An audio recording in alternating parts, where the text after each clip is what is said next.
السلام علیکم ناظرین، میں ہوں آپ کی ہوسٹ سمرا ناز اور آپ دیکھ رہے ہیں HITV۔ رواں سال کو اگر جنگ، قتل و غارت گری، قحط اور تباہی کا سال کہا جائے تو غلط نہ ہوگا۔ رواں برس کے دوران بہت سے ایسے واقعات رونما ہوئے جو دنیا کی توجہ کا مرکز رہے۔ آج کی ویڈیو میں ہم انہی واقعات کا ذکر کریں گے۔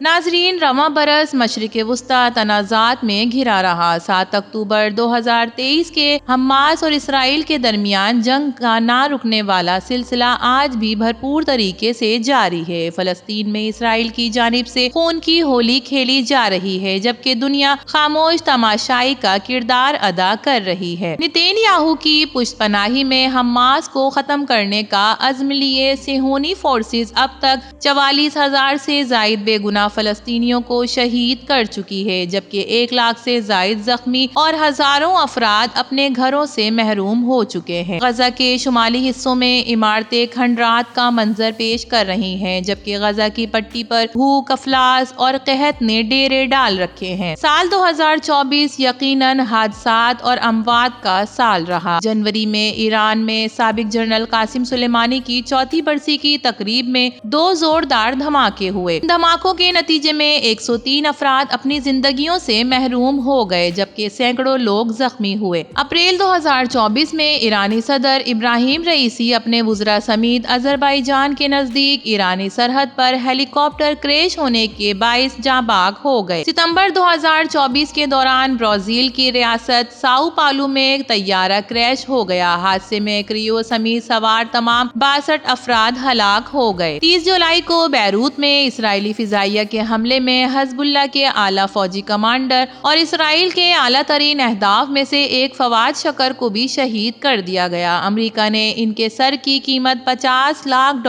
مقرر کی تھی۔ حماد کے سیاسی ونگ کے سربراہ اسماعیل ہنیہ کو 31 جولائی کو ایران میں شہید کر دیا گیا۔ انہیں تہران میں ان کی رہائش گاہ پر نشانہ بنایا گیا۔ حملے میں اسماعیل ہنیہ کا سیکیورٹی گارڈ بھی اپنی زندگی سے ہاتھ دھو بیٹھا۔ 20 ستمبر کو ہونے والے اسرائیلی حملے میں حزب اللہ کی ایلیٹ رضوان فورس کے سربراہ ابراہیم عقیل اور دیگر 15 کمانڈر بھی شہید ہوئے۔ لبنانی حکام کے مطابق اس حملے میں کل 55 افراد مارے گئے، جن میں سے زیادہ تر عام شہری تھے۔ حزب اللہ کے سربراہ حسن نصر اللہ کو اسرائیل نے 27 ستمبر کو ایک فضائی حملے میں شہید کر دیا۔ اس سے ایک روز قبل ہی اسرائیل نے حزب اللہ کے مضبوط گڑھ سمجھے جانے والے جنوبی لبنان میں اپنے حملوں کا آغاز کیا تھا۔ 17 اکتوبر کو اسرائیل نے غزہ میں حماس کے نومنتخب سربراہ یحییٰ سنوار کو بھی شہید کیا اور اس کی تصدیق کی۔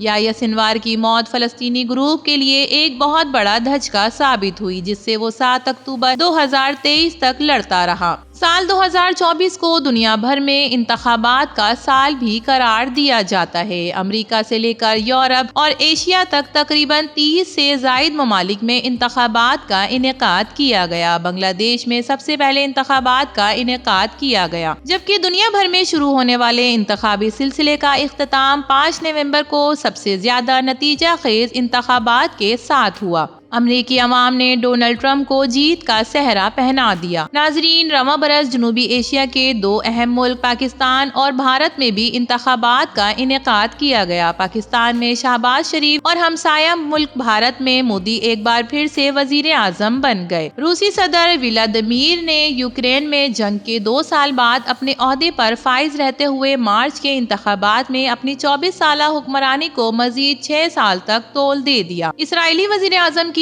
وارنٹی گرفتاری جاری ہوئے۔ اسرائیلی وزیر اعظم نتین یاہو کے عالمی فوجداری عدالت نے وارنٹ گرفتاری جاری کر دیے۔ 21 نومبر 2024 کو عالمی فوجداری عدالت نے جنگی جرائم کے ارتکاب کے الزام میں سابق اسرائیلی وزیر دفاع یوآف گیلنٹ کے وارنٹ گرفتاری جاری کیے۔ واضح رہے کہ عالمی فوجداری عدالت نے چیف پروسیکیوٹر نے رواں سال مئی میں اسرائیلی وزیر اعظم نتین یاہو اور دیگر کے جنگی جرائم کے ارتکاب کے الزام میں وارنٹ گرفتاری جاری کرنے کے لیے درخواست کی تھی۔ 2024 میں پیرس میں 1924 کے بعد پہلی بار اولمپک کا انعقاد کیا گیا۔ یوں تقریباً 1 صدی بعد پیرس نے 2024 میں اولمپکس کی میزبانی کی۔ اس سے پہلے 1900 اور 1924 میں اس نے اولمپکس کی میزبانی کی تھی۔ یورو کپ فٹ بال 2024۔ اسپین نے انگلینڈ کو یورو کپ 2024 کے فائنل میں ایک اور مقابلے میں 2 گول سے شکست دے کر ٹائٹل جیت لیا۔ 3 دسمبر کو جنوبی کوریا کے صدر یون سک یول نے مارشل لاء لگانے کا اعلان کیا۔ ملک بھر میں شدید عوامی رد عمل اور پارلیمنٹ کے مطالبے پر صدر نے چند ہی گھنٹوں بعد مارشل لاء کا فیصلہ واپس لے لیا۔ بعد ازاں اپوزیشن جماعتوں نے صدر سے مستعفی ہونے کا مطالبہ کر دیا۔ بھارت اور کینیڈا کے درمیان تعلقات میں کشیدگی اکتوبر 2023 کے دوران اس وقت پیدا ہونا شروع ہوئی جب کینیڈین وزیر اعظم جسٹن ٹروڈو نے مغربی کینیڈا میں ایک سکھ رہنما پردیپ سنگھ نجر کے قتل کے پیچھے بھارت کے ہاتھ ہونے کا الزام لگایا۔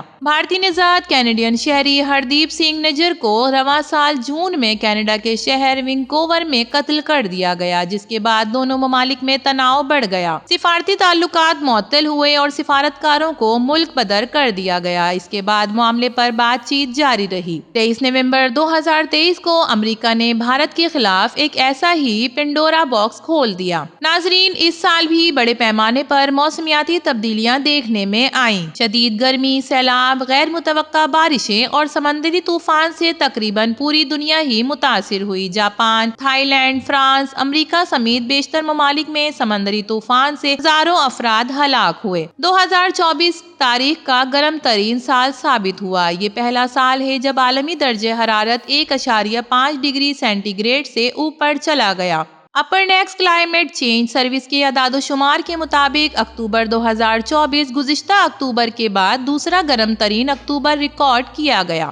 یوکرین میں جاری خونی جنگ کو 3 سال بیت چکے ہیں۔ دونوں طرف سے ہلاکتوں کی تعداد کے بارے میں مغربی اندازوں میں عام طور پر یہ دعویٰ کیا جا رہا ہے کہ روس کے مقابلے میں یوکرین کی ہلاکتیں بہت کم ہوئی ہیں۔ امریکی میڈیا نے دعویٰ کیا تھا کہ اب تک تقریباً 57,000 یوکرینی فوجی مارے جا چکے ہیں، تاہم مغربی ممالک کے اندازوں کے مطابق یہ تعداد روسی ہلاکتوں کا تقریباً نصف ہے۔ برطانوی نشریاتی ادارے کے مطابق ستمبر 2024 کی رپورٹ کے مطابق اس جنگ میں روس نے 70,000 فوجی یوکرین میں مارے جا چکے ہیں۔ اسرائیل کی جانب سے غزہ اور لبنان کے بعد شام پر بھی حملوں کا سلسلہ شروع کر دیا گیا ہے۔ علاوہ ازیں ماہ نومبر میں باغیوں کے ایک گروپ اور شامی حکومت کے درمیان شدید لڑائی میں اب تک 300 سے زائد افراد شہید ہو چکے ہیں۔ یہی نہیں، باغی فورسز نے ملک کے دوسرے بڑے شہر حلب کے اکثریتی علاقے پر قبضہ بھی کیا۔